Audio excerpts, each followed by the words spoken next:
India Zimbabwe మధ్య జరుగుతున్న 5 టీ20ల series లో భాగంగా జరిగిన మొదటి మ్యాచ్ లో యువ భారత జట్టు ఘోరంగా విఫలమై దారుణ ఓటమిని చవిచూసింది.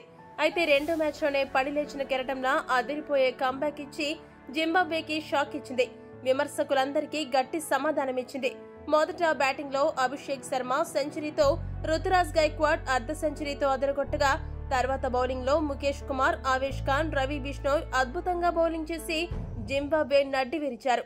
ఇక ఈ మ్యాచ్ లో యువ టీమిండియా ప్రదర్శనపై టీమిండియా మాజీ ఆటగాడు గవాస్కర్ మాట్లాడుతూ ఏమన్నాడంటే, మొదటి మ్యాచ్ లో కంగారు పెట్టిన యువకులు తదుపరి మ్యాచ్ లోనే సత్తా చాటి వారి సామర్థ్యాన్ని నిరూపించుకున్నారు. ఏకంగా 100 పరుగుల తేడాతో గెలిచి అదరగొట్టారు. ముఖ్యంగా ఓ ఇద్దరు ఆటగాళ్ల ఆట నన్నెంతగానో ఆకట్టుకుంది. ఆ ఇద్దరే అభిషేక్ శర్మ, రవి బిష్ణోయ్. ఈ ఇద్దరి సానబెడితే రాబోయే టీ20 ప్రపంచ కప్ లో టీమిండియా గెలుపుకి కీలకంగా మారుతారు. మొదటగా అభిషేక్ శర్మ కోసం చెప్పుకోవాలి. మొదటి మ్యాచ్ లో డకౌట్ అయిన అతడు సెంచరీ చేసి రెండో మ్యాచ్ లో చరిత్ర సృష్టించాడు.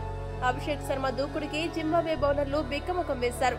అంతటి హిట్టింగ్ సామర్థ్యం ఉన్న అభిషేక్ కి మరిన్ని అవకాశాలు టీమిండియా కల్పించాలి. అందులోనూ లెఫ్ట్ హ్యాండ్ బ్యాటర్ అవడం వల్ల అది అతడికి అదనపు అడ్వాంటేజ్ కూడా కానుంది. ఇక రవి బిష్ణోయ్ కోసం మాట్లాడుతూ, మొదటి మ్యాచ్ లో ఎవరి ఆట ఎలా ఉన్నా బిష్ణోయ్ మాత్రం అతడి బౌలింగ్ తో అదరగొట్టాడు. 4 ఓవర్లు వేసిన బిష్ణోయ్ కేవలం 13 పరుగులు మాత్రమే ఇచ్చి 4 వికెట్లు తీసి జింబాబ్వే పతనంలో కీలక పాత్ర పోషించాడు. రెండో మ్యాచ్ లో అదే తరహా ప్రదర్శనతో ఆకట్టుకున్నాడు. వీరిద్దరూ భవిష్యత్ టీమిండియాకి కీలక ఆటగాళ్లుగా మారతారని గవాస్కర్ చెప్పుకొచ్చాడు. ఈ వీడియో గనక మీకు నచ్చినట్టయితే లైక్, షేర్, కామెంట్ చేయండి. మరిన్ని స్పోర్ట్స్ అప్డేట్స్ కోసం మా ఛానల్ ను సబ్స్క్రైబ్ చేసుకోండి.